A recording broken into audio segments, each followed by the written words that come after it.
Para hadirin yang dimuliakan Allah, jamaah masjid Raya Kubang yang dimuliakan Allah.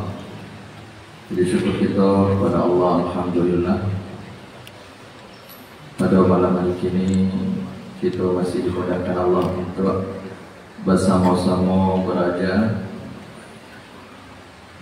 di masjid dengan mudah-mudahan selalu mendatangkan keberkahan kepada kita sedunia. Kemudian salawat dan salam kepada kita Rasulullah Nabi Muhammad sallallahu alaihi wasallam. Allahumma salli ala Muhammad wa ala ali Muhammad. Para hadirin yang dimuliakan Allah, pada waktu pagi Cako meninggal salah seorang jamaah kita, bahkan beliau pernah mengimami kita beberapa waktu, yaitu Makmul.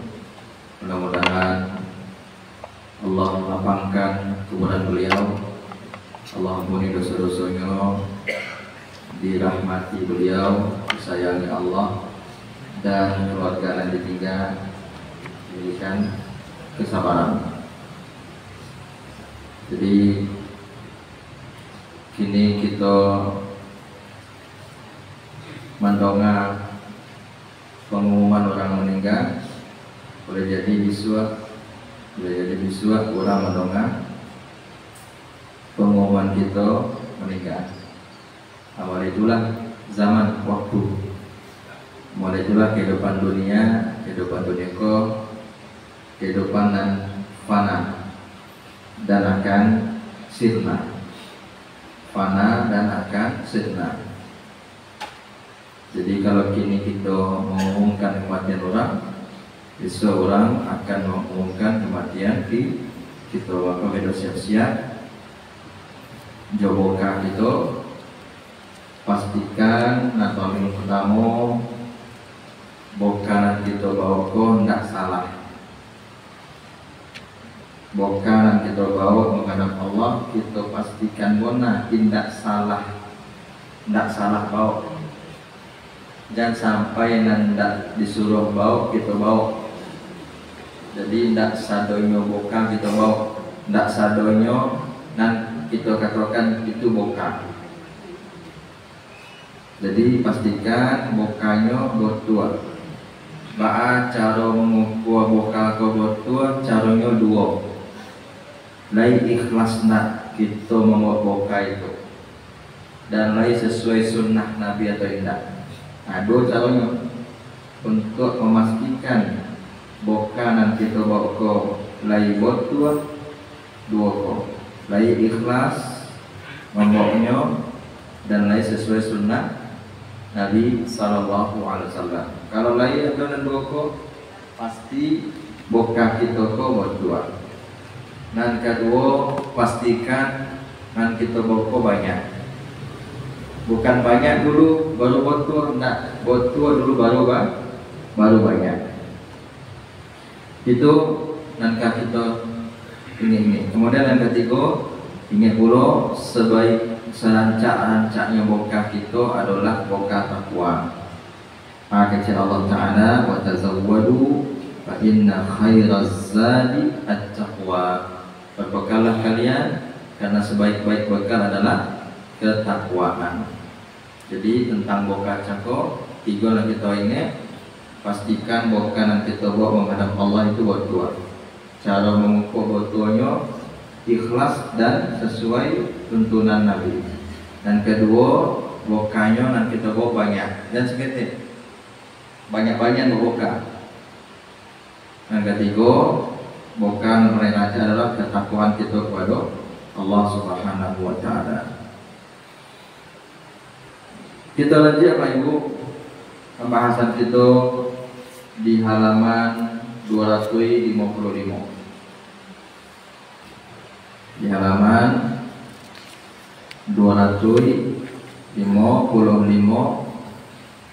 hadis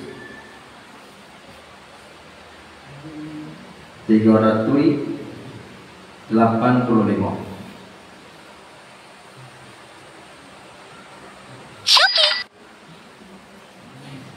Dari Abu Umair bin Anas. Dari Abu Umair bin Anas radhiyallahu anhuma, Abu Umair ko nama aslinya Abdullah. Beliau adalah anak kandung dari Anas bin Malik. Anak kandung dari Anas bin Malik. Dan beliau merupakan tabi'in karena tidak bersuara dengan Nabi Muhammad sallallahu alaihi wasallam.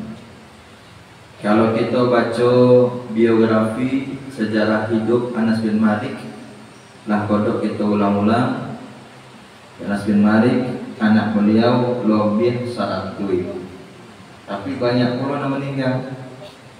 Banyak pula yang meninggal. Dan anak beliau banyak disebabkan doa Rasulullah sallallahu alaihi wasallam. Akhirnya Rasulullah sallallahu mendoakan Anas bin Malik, Allahumma ighfir lahu, Allahumma aksir malahu wa waladahu wa adkhilhul jannah. Allahumma aksir malahu, ya Allah agilah yang harta banyak, wa waladahu, dan anak dan banyak. Kemudian di ujungnya baca Nabi, wa adkhilhul jannah, dan masukkannya ke dalam surga. Jadi Abu Umair anak siapa? Anak Anas bin Malik, merupakan seorang tabi'in.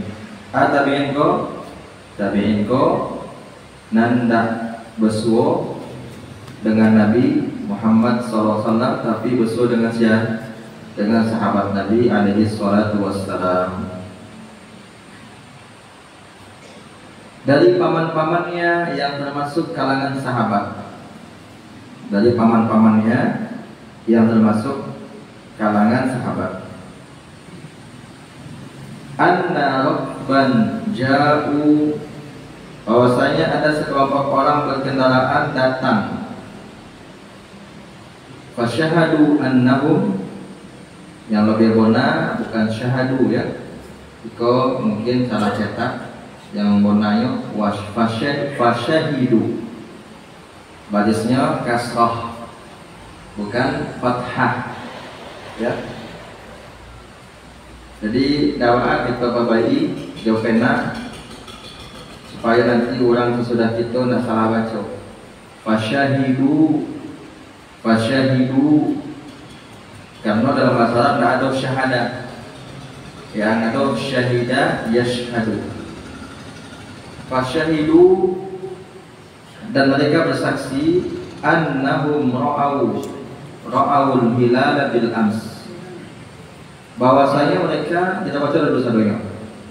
Anna rukban ja'u fasyahidu annahum ra'aul hilal bil ams fa'amarahum an-nabiy sallallahu alaihi wasallam an yuftiru wa idza asbahu an yardu ila musallahum, bahwasanya ada sekelompok orang yang berkendaraan datang kecek Abu Umair bin Anas, yaitu Abdullah bin Anas,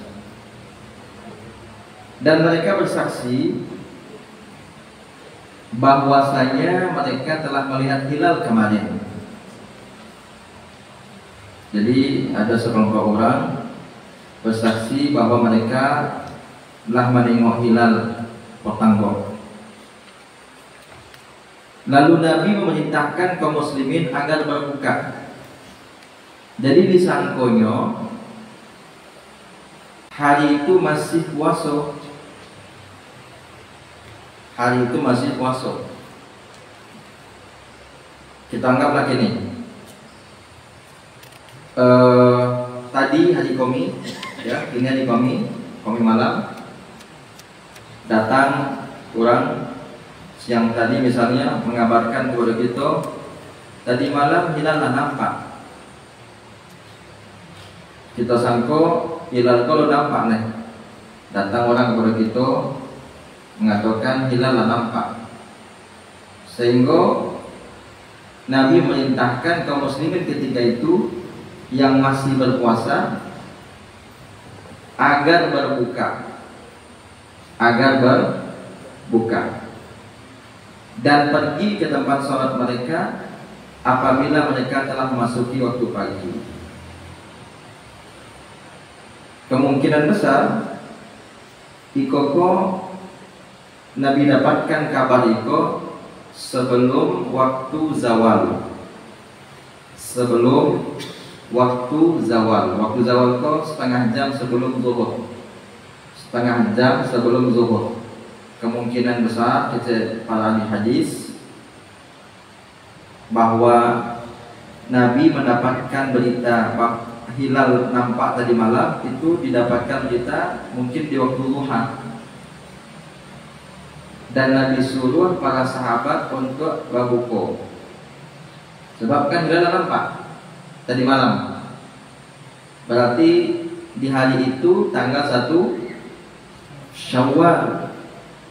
Cuma di sangkolo nampak, tidak kelihatan atau tidak nampak, berarti ada dalam masa 9 tahun ada hilal nanda nampak di Nabi. Sebab Nabi kan puasa 9 tahun, 9 kali.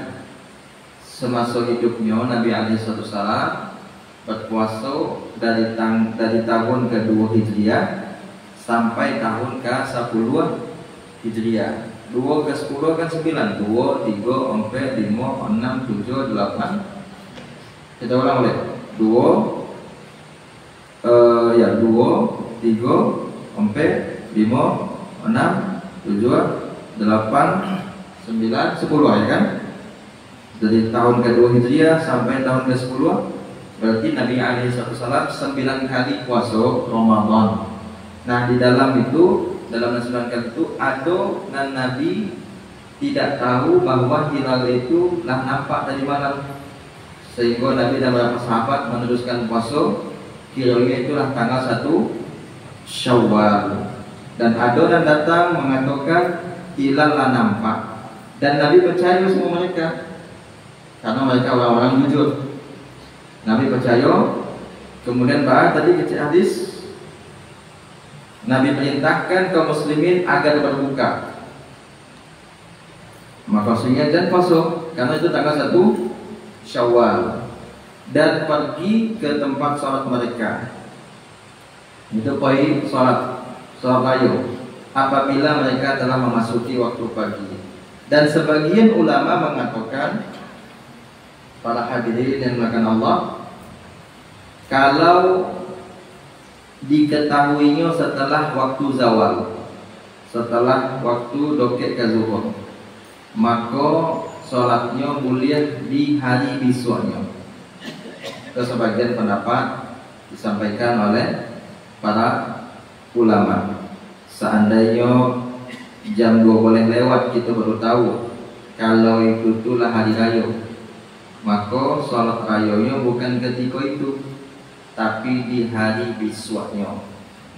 Di hari besoknya yaitu pada tanggal 2 Syawal. Badai pada itu,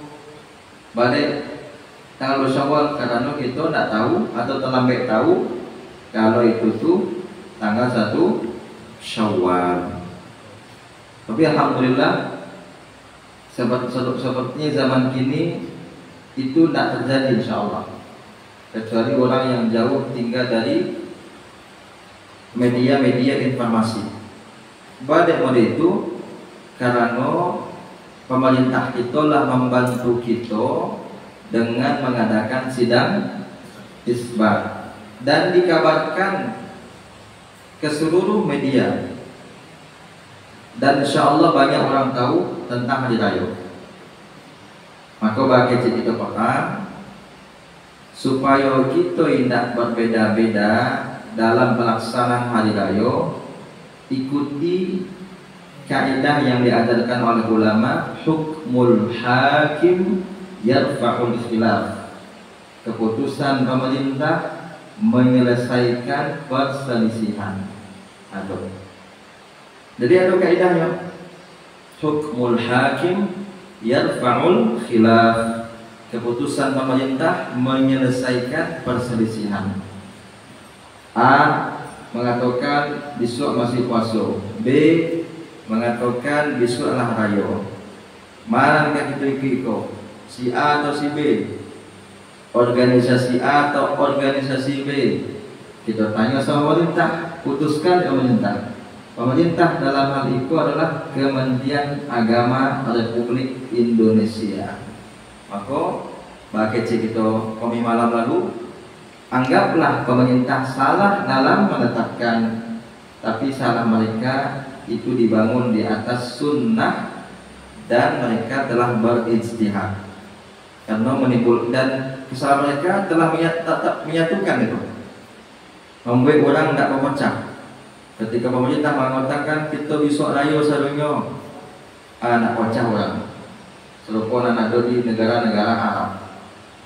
Maka kita sebenarnya berpuasa pada hari raya, berhaji, ikut pemerintah termasuk berjihad, bukan karena negara kerajaan, bukan karena itunya, karena ajaran agama kita. Kita orang balik, kita mengikuti pemerintah dalam hal puasa, dalam hal hari raya, dalam hal sholat Jumat, dalam hal jihad. Itu bukan karena negara kita kan republik pusat, sistem demokrasi, sedangkan Arab Saudi kerajaan sistem monarki kan itu. Bukan karena itu ya gitu, tapi karena memang itu ajaran agama awal. Ikuti pemerintah dalam berhari raya. Kita lanjut hadis berikutnya dari Anas bin Malik radhiyallahu anhu. Anas bin Malik meninggal sekitar tahun 93 Hijriah. Tadi anaknya yang meriwayatkan hadis namanya Abdullah, kini beliau Anas bin Malik. Anaknya ulama, beliau ulama, ibu beliau pun ulama dari kalangan sahabiat bernama Ummu Sulaim. Ummu Sulaim radhiyallahu anha adalah ibu dari Anas bin Malik. Ummu Sulaim ya. Kana Rasulullah sallallahu alaihi wasallam la yaghdu yawm al-fitr hatta ya'kula tamarat. Rasulullah SAW tidaklah pergi ke tempat sholat pada hari Idul Fitri sehingga beliau memakan beberapa kurma.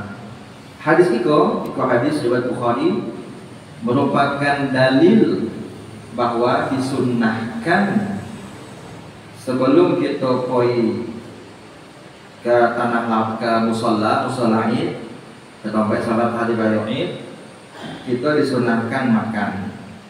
Dan serancak-rancak yang dimakan adalah kurma.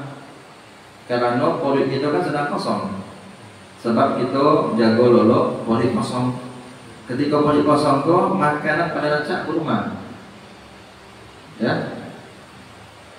Perut kosong itu kan seakan-akan itu puasa gitu.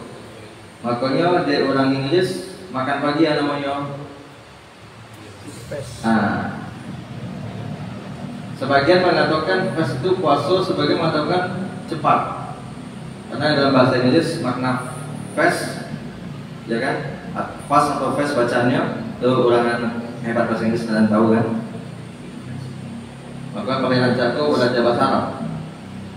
Anak tertulis itu yang dibaca. Kok salingan saja ya. Dan nabungi pulau bahasa Inggris boleh baca bahasa Inggris, tapi kok dapat Arab dahulukan.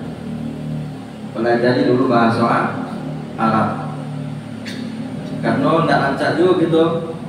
Santiang bahasa Inggris, tidak ngerti bahasa Arab. Bahasa Arab bahasa gitu. Orang Yahudi saja bahasa Arab Ustaz. Bahasa Quran bahasa Arab.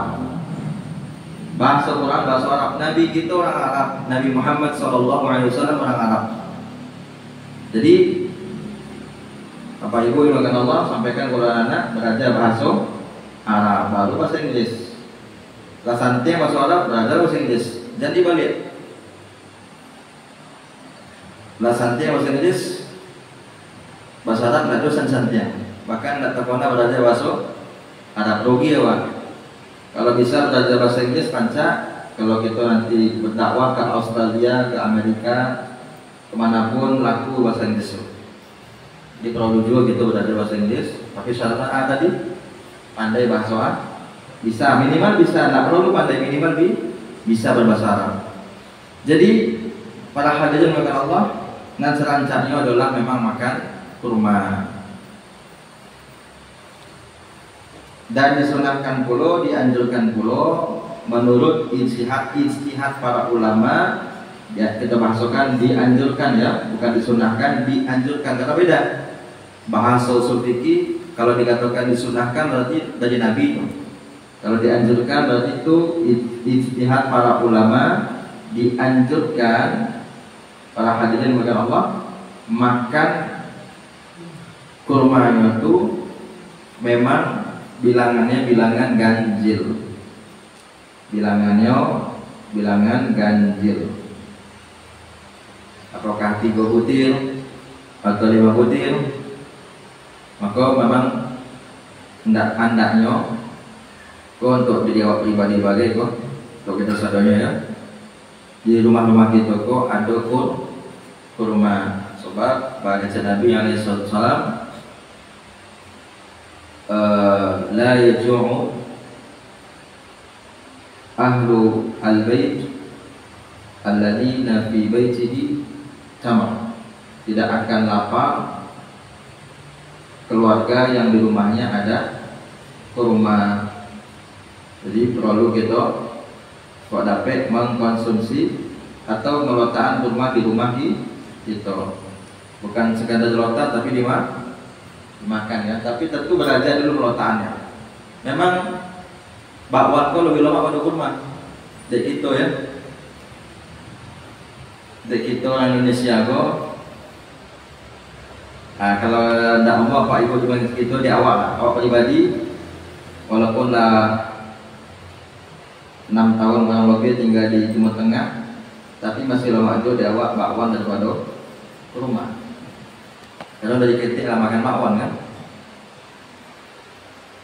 Jaga kurma, jaga bakwan, mungkin bakwan doang gitu. Kalau lain kurma agak sebutir, 2 butir, 3 butir, nanti bakwannya mungkin 3 atau 4.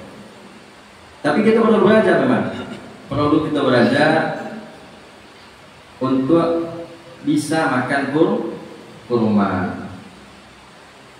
Kita lanjut hadis berikutnya. Nah, kalau disebut bahkan dalam hadis ada hadis wa ya'kuluhunna afrada, beliau memakan dengan jumlah ganjil. Ya, dengan jumlah ganjil. 387 hadis nomor 387 dari Ibnu Buraidah, dari ayahnya, beliau berkata, kana Rasulullah sallallahu alaihi wasallam. Ibnu Buraidah kok sahabat Nabi ya, namanya Abdullah bin Buraidah. Dari bapaknya berarti bapaknya pertama Buraidah. Ya, Buraidah. Yang sahabat Nabi kok Buraidahnya ya. Buraidahnya. Dari ayahnya beliau berkata, kana Rasulullah sallallahu alaihi wasallam la yakhruju yawmal fitr hatta yat'am wa la yat'amu yawmal adha hatta yusalli. Rasulullah SAW tidak keluar pada hari Idul Fitr sehingga beliau makan, dan beliau tidak makan pada hari Idul Adha sehingga beliau sholat. Sehingga kita banyak tahu disunahkan kalau kita ke sholat Idul Fitr, sunahkan makan dulu. Makanan tadi kurma. Boleh makan lontong? Boleh ya. Tapi supaya sembrono sunnahnya kurma dimakan. Kalau sebelum sholat Idul Adha tidak makan awal. Sebagian kita menemukan puasa dulu. Maka mungkin orang tua kita mengatakan puasa secara bahasa, yang artinya menahan. Karena kalau puasa secara istilah lah pasti tidak. Sama juga istilah kita puasa setengah hari kan. Mungkin makosi puasa cigogo secara bahasa yaitu menahan. Nah, banyak yang salah paham tentang menahan makan melaki itu sholat Idul Adha. Disunahkan makan setelahnya, disunahkan menahan sebelumnya, itu Idul Adha. Para ulama menjelaskan, termasuk Ibnu Qudamah rahimahullah dalam kitabnya Al-Mughni mengatakan yang disunahkan itu untuk tindak makan mereka nak berkurban. Itu maksud hadis. Adapun kalau ada ibu tak berkurban, makan saja, tak ada sunnah menahan makan. Ba'ade disunahkan menahan makan bagi yang berkurban supaya makanan yang pertama yang makan hasil kurban, daging kurban itu gitu, daging kurban yang kurbannya gitu. Disunahkan kalau awak berkurban Ustaz tapi teragak jauh makan, boleh tak? Boleh, karena dia tidak wajib. Awak pagi kau harus makan Ustaz, kalau tak kita boleh. Lain boleh tak? Jawaban itu boleh. Tak harus pula yang berkurban tak makan, tapi serancaknya nan berkurban menahan untuk tidak makan, supaya nanti kurban copeknya masak daging copek. Itu dan kalau ingin dapat pahalunan sempurna boleh itu. Kalau ingin dapat pahalunan sempurna boleh itu. Kalau ingin dapat. Cuma kalau awak di Kubang mungkin bantainya saja, bantainya anggaplah di hari 7. Selesai jam 2 bantai kan, karena kita bantai bersama-sama. Kalau di zaman Nabi dulu siaran kurban di mana bantai? Siaran kurban pada umumnya ya, pada umumnya siaran kurban di mana bantai? Dan pada umum pula para Nabi itu kurban dengan domba atau dengan kambing. Karena memang itu yang berancang. Kalau kita tidak mampu dengan jawi, cik orang. Kalau kita belajar di kurban rancang, cik iko untuk cik orang. Di bawah itu cik iko sapi untuk cik orang. Di bawah itu cik iko kambing atau domba untuk cik orang. Di bawah itu 7 orang untuk 1 ekor untuk 7 orang patungan bayuwa. Di bawah itu 7 orang untuk 1 ekor untuk 7 orang. Berarti kalau Pak Ibu ingin dapat pahala yang lebih lancar, sedangkan berkorban dengan cek jawi tidak bisa, maka yang paling lancar ya. Dan salah paham, kadang kita salah paham, tidak boleh awak kurban dia jawi. Kadang orang salah paham. Maka katakan yang paling rancak, baru kurban. Kalau awak tak mampu dengan siko jawi, paling rancak siko kambing.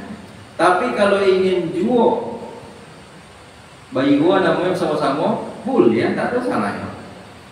Apalagi kalau sebagian kita tak pandai mengolah kambing, ya.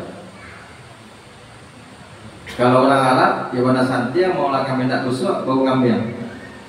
Dan kalau ada mengatakan kambing tak sehat, itu salah.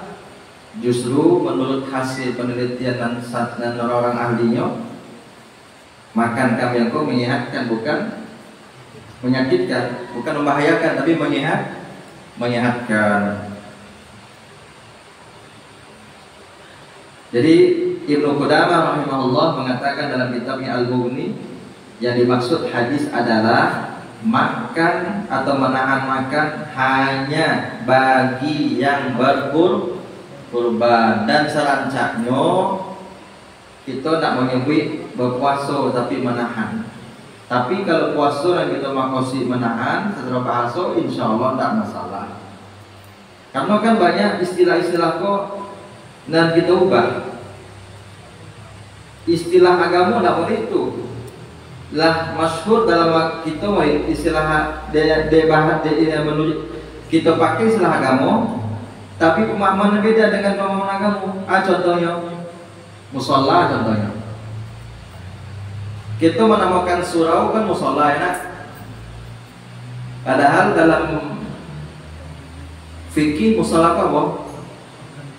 Musola itu lapangan sholat, tempat sholat hari raya itu musola, atau tempat sholat di rumah awak dan sholat di situ cuma awak dan keluarga awak, atau di kantor orang-orang kantor dan sholat di situ terbatas dan itu pun mungkin zuhur dan asar saja.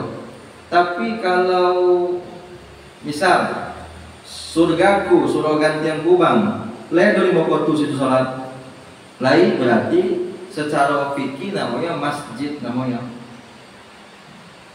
masjid namanya. Ada lima waktu sholat berjamaah kan, berarti namanya masjid. Itu apa bedanya masjid Raya Kubang dengan masjid Gantian Kubang misalnya?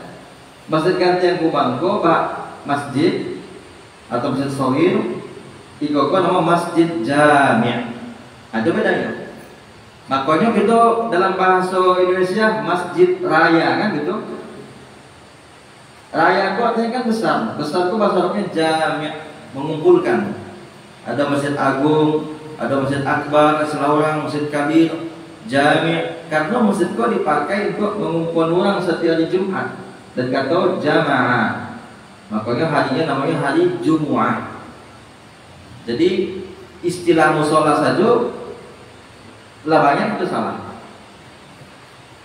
Sehingga orang kalau orang akan mau nih kelima ceramah gini masjid Gantian Kubang, mana ada masjid di Gantian tuh misalnya surau, kalau surau oke lah, surau lebih umum. Tapi kalau musola, kalau kata surau lebih umum ya, karena pasawat. Tapi kalau musola maksudnya karena itu hukumnya pun beda. Menggali di musola boleh, di masjid tidak boleh menggali. Kita kondisi kokoh tidak boleh menggali dalam kau. Bahkan sebagian mengatakan di halaman masjid tidak boleh menggali. Sebagian mengatakan seperti itu. Ya kalau di dalam lah boleh, tidak boleh menggali. Kalau masjid ada tahiyatul masjid, ya kan? Tapi kalau di lapangan Alirayo ada nggak gitu? Tahiyatul musalla kan ada. Tapi di Surau Gantian ada enggak? Tahiyatul masjid ada. Sebabnya bukan musola, ini masjid. Masjid. Jadi hukum pun beda. Musola boleh dijual, masjid tidak boleh dijual. Masjid, musola orang haid boleh situ. Ibu-ibu sedang haid, baiklah kini ke lapangan kayu, ini duduk-duduk, kan boleh. Kalau di siko masjid menurut penampilan kue, wanita haid tak boleh masuk ke dalam masjid. Orang junub tak boleh duduk di masjid. Kalau di musola boleh. Betul. Jadi banyak hal-hal yang terkait dengan beda nama, beda hukum nanti. Beda nama, makanya jangan kita mengatakan ala arti sebuah nama. Tidak, nama itu perlu. Beda kita menamakan, beda pula hukum yang berkaitan dengannya. Kita lanjut.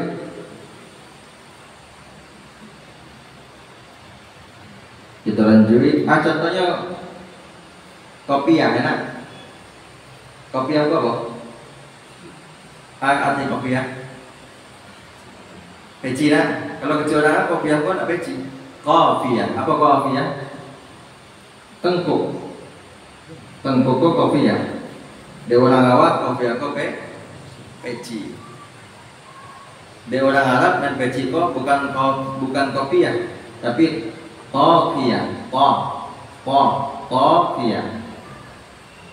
Kopiah. Lain sama namanya, cuma maknanya beda. Di orang awak kopiah ko peci, di orang Arab kopiah ko adalah tengkuk, kan beda itu. Masih banyak kata-kata itu. Kalau kita kaji gini, tidak jadi kita ngaji hadis. Berikutnya hadis dari Ummu Atiyah Al-Ansariyah radhiyallahu anha, beliau berkata, umirna an nukhrija al-awatiqa wal huyyam fil 'indain yashhaduna al-khaira wa da'watal muslimin wa ya'tazilul huyyadul musalla. Tuh, musalla nama kan? Karena itu hari raya, maka musalla namanya. Kami diperintahkan untuk mengeluarkan gadis-gadis remaja. Maksudnya menyuruh keluar, mengeluarkan kau, menyuruh keluar kau, membawa keluar ya, bukan manusia. Kami diperintahkan untuk membawa keluar gadis-gadis remaja, para wanita haid pada hari raya dan para wanita haid pada hari raya, agar mereka menyaksikan kebaikan dan doa-doa kaum muslimin. Maka wanita haid wanita sedang haid pun disarankan mendongak khutbah. Namun wanita haid tersebut menjauh dari tempat sholat. Menjauh dari tempat sholat itu bukan berarti tidak boleh di musola, cuma supaya tidak dianggap orang ini sedang ikut sholat dulu, sedangkan dia haid.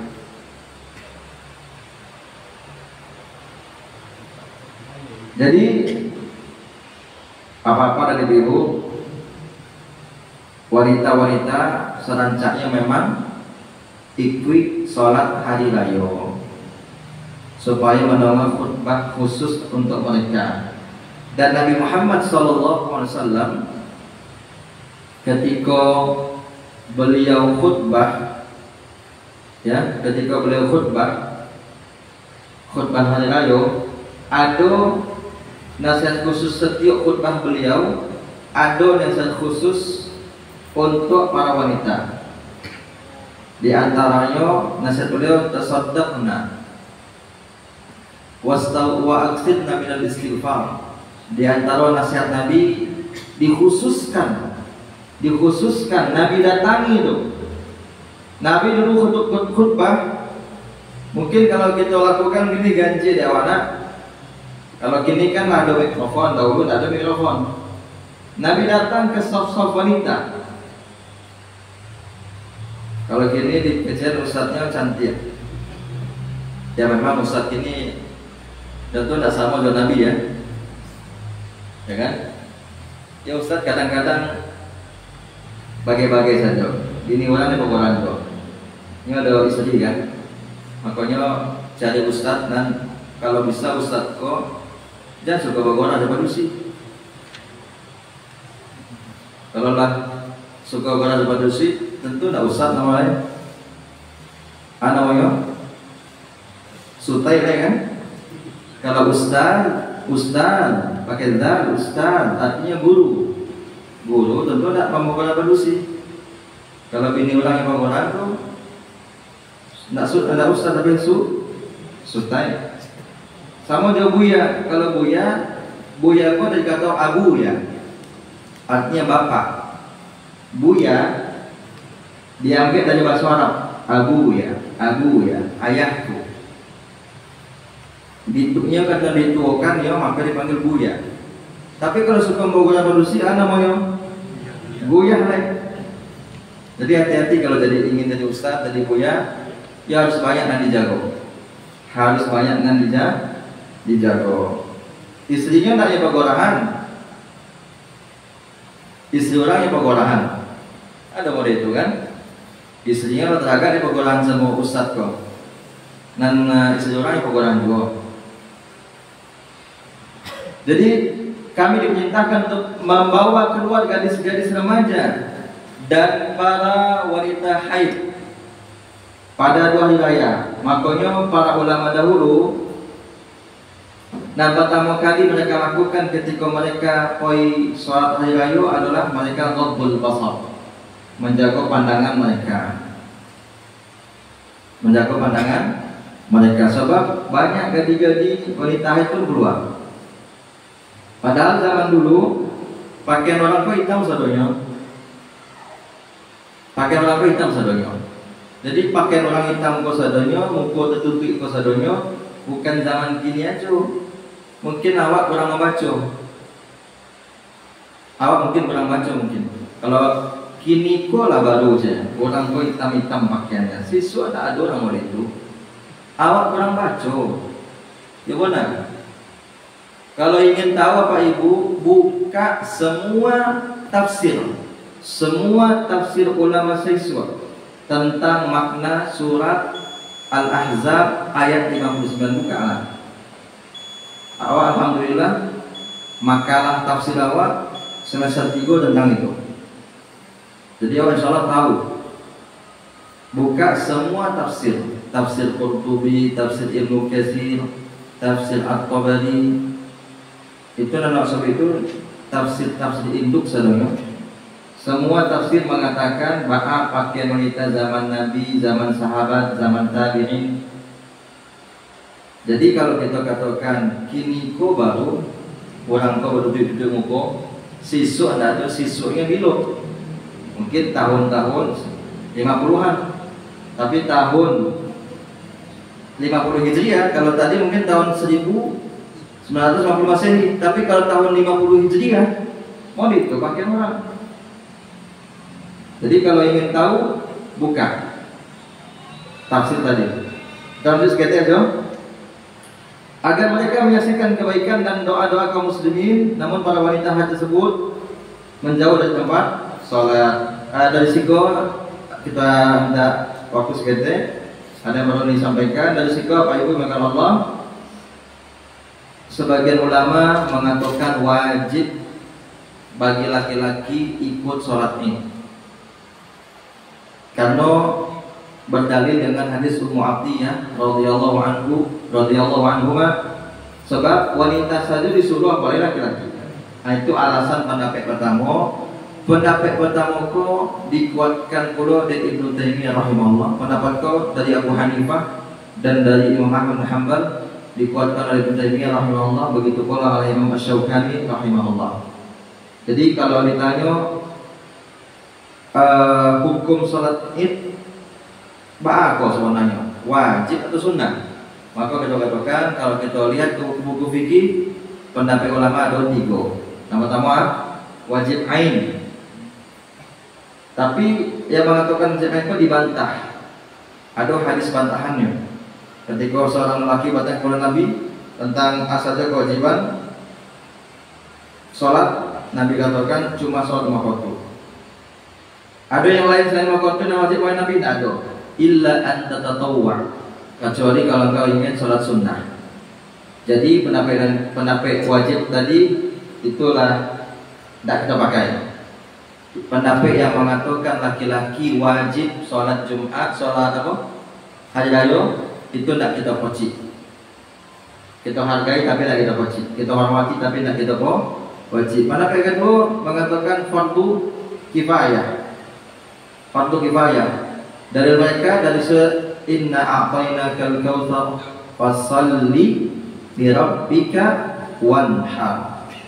Penjelasan panjang nangko iko pun susah kita pakai fardu kifayah. Tapi memang fatwa MUI kalau masuk itu Majelis Ulama Saudi lah. Majelis Ulama Saudi atau Lajnah Daimah memang mengatakan fardu kifayah. Pendapat yang ketiga dan itu pendapat yang paling kue bahwa sholat itu sunnah muakkadah. Nah, dapat ketahui bang biasanya bapak sholat itu sunnah muakkadah atau fardu kifayah atau fardu ain? Dan biasa kita tahu. Hah? Dan apa tahu apa? Itu namanya gue. Nah, lepas tuh. Dan kita tahu lepas itu yang paling kue. Jadi kalau ada orang nggak sholat id tak pada usulnya, cuma kone caciknya dalam agama tercela, kone cacik dalam agama. Sama jo nggak sholat rawatib kita nggak berdosa kan? Tapi dalam agama kita kone cacik. Cuma kini banyak orang dan dibalik sholat 5 waktu tak ada ya. Sholat id ini paling muka atau enggak? Tiba, paling capek tiba. Dua paling muka bola. Ada enggak? Atau kau kira-kira apa saja? Ada kan? Selama pun enggak ada nampak di masjid. Apalagi kalau kurban. Apalagi sebagian masjid dan kita kasihan pada sebagian musola. Kami kok kalau kurban aja. Kalau lah urusan piti ke piti, urusan polri kami Mas Haji. Tapi urusan mengaji longang Mas Haji. Mudah-mudahan masyarakat itu sadari khususnya dan masyarakat dimanapun, di kampung manapun, Allah berikan hidayah. Ramaikan masjid bukan karena uang, bukan karena perut, bukan karena jabatan, bukan karena kedudukan di tengah masyarakat, tapi lillahi ta'ala, karena Allah subhanahu wa ta'ala. Kita cukupkan sampai siko. Mohon maaf Bapak Ibu, insyaallah kami besok kita mengaji karena sedang safar. Yang mengaji insyaallah Ustaz Abdullah Mubarak Bang Muallim LC MH, Ustaz senior, usia beliau 65 atau 60 tahun lebih. 60 tahun lebih ya, Ustaz Mubarak Bang Muallim. Alhamdulillah beliau ada dun sanad DP Kumbua menghadiri beroleh dun sanad beliau dan beliau menghubungi awak. Beliau bisa mengisi dan pas mana awak safar umrah. Insyaallah kita bercoba lihat di hari Kamis tanggal 26 Agustus insyaallah. Terima kasih banyak. Jazakumullah khairan. Subhanakallahumma bihamdika asyhadu an la ilaha illa anta astaghfiruka wa atubu ilaik. Wassalamualaikum warahmatullahi wabarakatuh.